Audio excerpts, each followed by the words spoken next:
Welcome back to Beauty and Brains. My name is Lon Asia Nae, and today we are sugaring.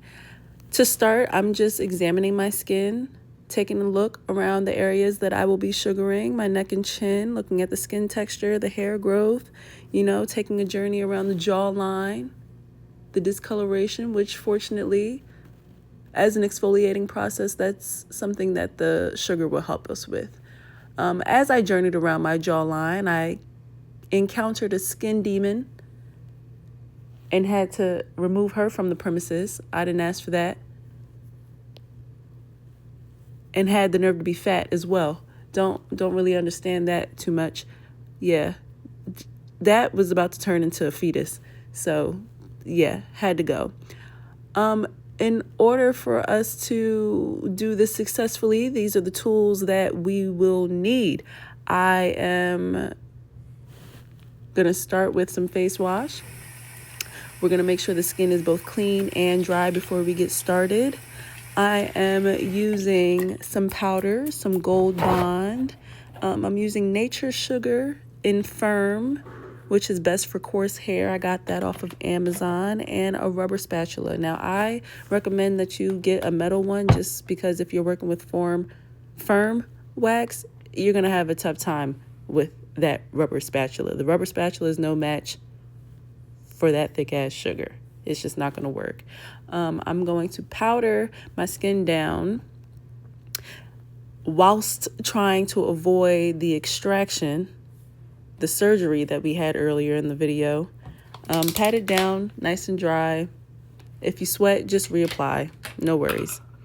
That sugar's not going nowhere. And neither is that rubber spatula. So by the time you get it out, you want to pull it off. Now you can use the spatula to mold it onto your skin and do the hair removal, but I choose to use my hands and I warm it up in between my fingers so that it becomes a little bit more workable, a little bit more malleable, easy to lay against my skin. Nice and gooey. It should be real good and sticky. Now this part will have you twisted literally in a knot.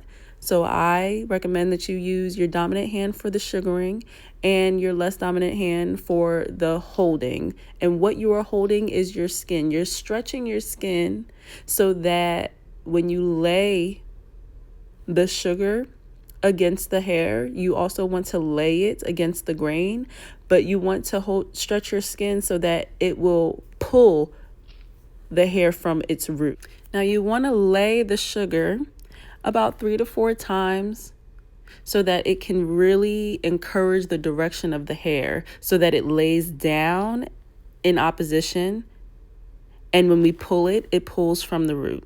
So holding the skin taut and also laying the sugar multiple times is going to encourage the hair being pulled from the root. And you want to pull your hand back swiftly at a 45-degree angle to get all that hair out. And all that hair, I mean, these 2 little hairs for such an aggressive pull. Let's watch it again for the technique though. So again, hold taut, stretch the skin, lay the sugar against the grain of hair. Now, if you ever come against something a little bit more stubborn, you can lay the hair in multiple directions and then pull and see if that works. Otherwise, you can pluck for cleanup or pull some more sugar if that's even necessary.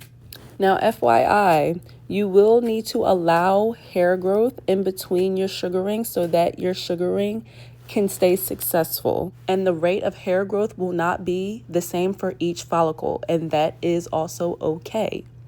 Now, for aftercare, I just follow up with my regular skincare routine. I don't forget the sunscreen. I hope you enjoyed this video and you learned something, and I'll see you next time.